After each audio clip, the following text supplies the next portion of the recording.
Hello guys, मैं विजय यादव, आपका अपने यूट्यूब चैनल विजय क्लासेस नॉलेज पॉइंट में स्वागत है। दोस्तों, हमने अभी तक इंग्लिश के पहले चैप्टर द लास्ट लेसन का 2 पार्ट पढ़ा चुके हैं, जिसमें पार्ट जो मैं आपको लिंक डिस्क्रिप्शन में दे दूंगा। अगर आपने अभी तक वीडियो नहीं देखा है तो जाके देख लीजिए। दोस्तों, अगर दोस्तों आप हमारे चैनल पर नए हैं तो हमारे चैनल को सब्सक्राइब कीजिए, बेल आइकन को प्रेस कीजिए, वीडियो को शेयर कीजिए, लाइक कीजिए। तो चलिए दोस्तों, हम आपको पार्ट 3 पढ़ाते हैं। पार्ट 3 दोस्तों, हम लोग ने 9 पैराग्राफ तक पार्ट 2 में पढ़ा दिया है। अब पार्ट 3 स्टार्ट करने जाते हैं, जिसमें हम 10वें पैराग्राफ से पढ़ाएंगे आपको। तो चलिए शुरू करते हैं। After the grammar we had a lesson in writing.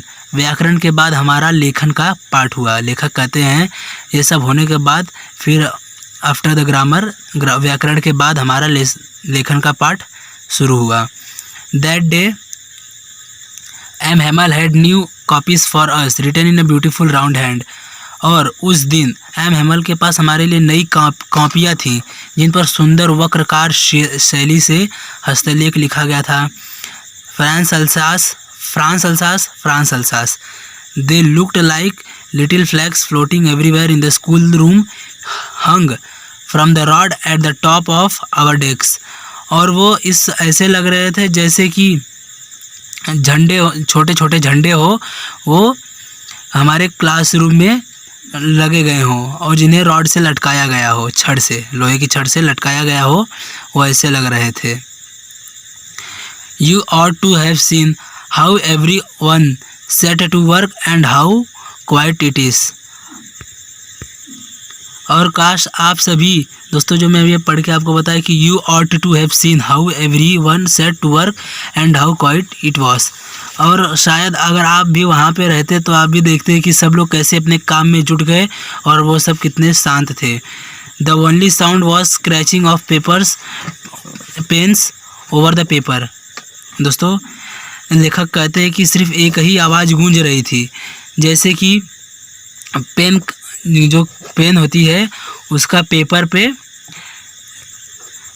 रगड़ना। दोस्तों, और चलिए दोस्तों आगे देखते क्या है। Once some beetles flew in but nobody paid attention to them। तो दोस्तों, वह कहते हैं कि अचानक से एक भौरा अंदर उड़ते हुए आया, पर उसके ऊपर किसी ने ध्यान नहीं दिया उसके ऊपर। और छोटे बच्चे जो होते हैं फ्रेंड्स, उन्होंने भी ध्यान नहीं दिया। अगर देख लेते हैं दोस्तों, who work right on tracking their fish hooks as if that was French too। और दोस्तों, वो उस समय अपना चित्र बनाने में व्यस्त थे, मछली पकड़ते हुए चित्र बनाने में व्यस्त थे, उन्होंने भी कुछ देखा नहीं। On the roof of pigeons cooed very low and I thought to myself, will they make them sing in German even the pigeons। दोस्तों, लेखक कहते हैं कि जो छत था उस पे कबूतर गुटुरगु कर रहे थे, और लेखक ने स्वयं से ही सोचा कि क्या वे ये भी। तो लेखक कहते हैं कि वो लोग जो जर्मन्स हैं, वो लोग कबूतरों को भी कहेंगे क्या जो जर्मन में गाना गाने के लिए। चलिए दोस्तों, तो अब हम अगला पैराग्राफ देख लेते हैं क्या लिखा है। दोस्तों, अगला पैराग्राफ है। Whenever I looked up from my writing, I saw M. Hamel sitting motionless in his chair and gazing first at one thing, then at another, as if wanted to fix in his mind just how everything looked in the little school room। दोस्तों, वह कहते हैं कि जब कभी मैंने लिखते हुए ऊपर देखा तो मैंने M. Hamel को अपनी कुर्सी पर स्थित, मतलब जो M. Hamel थे अध्यापक, वो अपने कुर्सी पर स्थित थे, जो उनके शरीर में कोई मोशंस नहीं हो रहा था। दोस्तों, वो हिल डुल नहीं रहे थे, बस वो स्थित बैठे हुए थे, और वे कभी किसी चीज़ को तो कभी किसी और चीज़ को घूर घूर कर देखते थे। और दोस्तों, वो घूर घूर कर देखते थे मानो वे अपने मस्तिष्क में उस छोटे स्कूल की प्रत्येक वस्तु को ठीक से बैठाने की आशा वो उसे अपने यादों में समेटना चाहते थे। दोस्तों, तो फिर दोस्तों आगे देखते हैं क्या है। fancy for 40 years. He had been there in the same place with his gardens outside the window and his class in front of him. दोस्तों वह कहते हैं जरा सोचो 40 वर्ष से वे इसी स्थान पर थे, उनका बगीचा, उनकी खिड़की, वे बाहर था और उनकी कक्षा उनके सामने थी. जस्ट लाइक दैट, और वो बिल्कुल ऐसा ही लग रहा था. Only the desks and benches had been worn smooth, और दोस्तों केवल मेज और कुर्सियाँ घिस घिस कर चिकनी हो गई थी. The walnut trees in the garden were, दोस्तों वह कहते हैं दोस्तों वालनट मीन्स होता है खजूर का पेड़, जो खजूर का पेड़ गार्डन में था. अखरोट, सॉरी दोस्तों, खजूर नहीं, अखरोट, जो अखरोट का पेड़ अपेक्षाकृत लंबा हो गया था. जो गार्डन में अखरोट का पेड़ था वो अपेक्षाकृत लंबा हो गया था, यानी अपेक्षा से बहुत ज़्यादा बड़ा हो गया था. And the hop vine that he had planted himself twined about the windows to the roof. और दोस्तों वह कहते हैं कि अपेक्षाकृत वो लंबे हो गए थे, एक प्रकार की बेल जैसे दिख रहे थे, जिसे उन्होंने स्वयं अपने हाथों से लगाया था. वह खिड़की से लिपटे हुए छत तक पहुंच गए थे. दोस्तों वह खिड़की से लिपटे हुए छत तक पहुंच गए थे. चलिए दोस्तों आगे भी देख सकते हैं. How it must have broken his heart to leave it all, poor man, to hear his sister moving about in the room above, packing their trunks for they leave the country next day.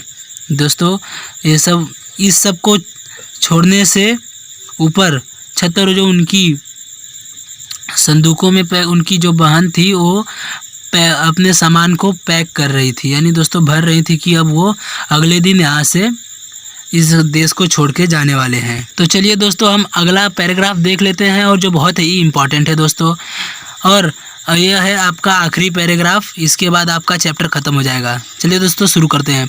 But he had the courage to hear every lessons to the very last, किंतु उनमें हर पाठ को बिल्कुल अंत तक सुनने का साहस था. After the writing we had lesson in history, और हमारे लेखन के बाद हमारा अगला पाठ था इतिहास में. And then the babies chanted their ba be bi bo bu down there at their back of the room. Old Husher had put on his spectacles and holding his primer in both hands. दोस्तों वह कहते हैं कि और उसके बाद जो छोटे बच्चे थे उन्होंने बा बेबी बोबू बोला. और दोस्तों वह कहते हैं कि कमरे के उस कोने पर, दोस्तों क्या कहते हैं, कमरे के उस कोने पर बूढ़े हसर ने अपना चश्मा पहन लिया. Holding his primer in both, और जो बूढ़े हसर थे वो अपने हाथ में जो उनकी पुस्तक थी उसे लिए बच्चों के साथ बा बेबी बोल रहे थे. अच्छा दोस्तों आगे देख लेते हैं. You could see that he too was crying, his voice tremble with emotions and it was so funny to hear him that we all wanted to laugh and cry. How well I remember it, that last lesson. और दोस्तों लेखक कहते हैं कि जो बूढ़ा हसर था वो हंस भी रहा था और रो भी रहा था. उसकी आवाज़ में बहुत इमोशंस यानी भावुकपन होता है वो भरा था. And it was so funny, और उसकी जो आवाज़ थी वो बहुत फ़नी लग रही थी. That we all wanted to laugh and cry, जिससे हम सबको लगता था कि हम रोए और हंसे भी. How will I remember it, और दोस्तों लेखक कहते हैं कि वो जो अंतिम पार्ट था वो उन्हें कितना अच्छे से याद रहेगा. All at once the church clock struck 12, then the Angelus. दोस्तों लेखक कहते हैं कि फिर चर्च की घड़ी में 12 बजे और फिर एंगलस नामक घंटी की प्रार्थना की घंटी बजी. और दोस्तों आगे देख लेते हैं. At the same moment the Trump's of the Persian returning from drill, और दोस्तों उसी समय ड्रिल से लौटकर आते हुए पर्शिया के सैनिक। दोस्तों जो ड्रिल का अर्थ है कि हमने आपको बताया है पिछले वीडियो में, ड्रिल का अर्थ है अभ्यास। वो अभ्यास से जो पर्शिया के सैनिक थे वो अभ्यास करके आ रहे थे, रिटर्निंग फ्रॉम ड्रिल, और आ रहे थे। फिर साउंडेड अंडर आवर विंडोज़, तुरियाँ हमारी खिड़की के नीचे बजती हुई दिख रही थी। जो नगाड़े बजाए जाते हैं दोस्तों, तुरियाँ बजाई जाती है, वो हमारे खिड़की के नीचे से दिख रही थी जिस क्लास में लेखक बैठे थे। एम हैमल स्टूड अप, और एम हैमल खड़े हो गए। Very pail in his chair. दोस्तों वह कहते हैं कि एम हैमल अपनी कुर्सी पर खड़े हो गए, बहुत पीले पड़े हुए थे। और दोस्तों लेखक कहते हैं कि I never saw him look so tall, और मैंने कभी उन्हें इतना आत्मविश्वासी नहीं देखा।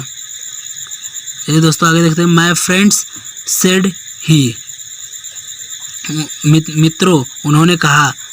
आई बट समथिंग चॉक्ड हिम, मैं किसी बात ने उनका गला अवरुद्ध कर दिया। He could not go on, और वो जारी न रख सके। Then he turn to the black board, took a piece of chalk, and bearing on with all his might he wrote a large as he could. और दोस्तों वो फिर जो ब्लैक बोर्ड था, यानी जिसे हम सैमपैड कहते हैं, फिर वे सैमपैड की ओर मुड़े और एक चौक का टुकड़ा उठाया, और अपनी पूरी ताकत से उन्होंने जितने बड़े अक्षर में वे लिख सकते थे उन्होंने लिखा, वाइवे ला फ्रांस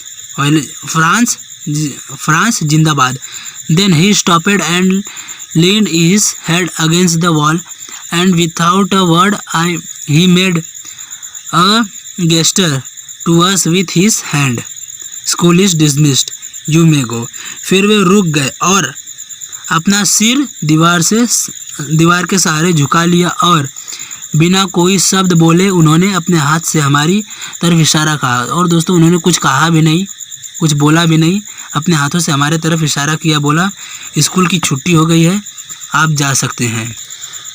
और दोस्तों मैं आशा करता हूँ आपको हमारा वीडियो अच्छा लगा है। अगर दोस्तों वीडियो अच्छा लगा तो आप हमारे चैनल को सब्सक्राइब करिए, वीडियो को लाइक कीजिए, और दोस्तों मैं पार्ट 1 और पार्ट 2 की लिंक डिस्क्रिप्शन में दे दूंगा, जिसे आप जाके देख लीजिए। दोस्तों ये चैप्टर बहुत ही इम्पॉर्टेंट है और हमने आपको बहुत ही सरल तरीके से समझाया है।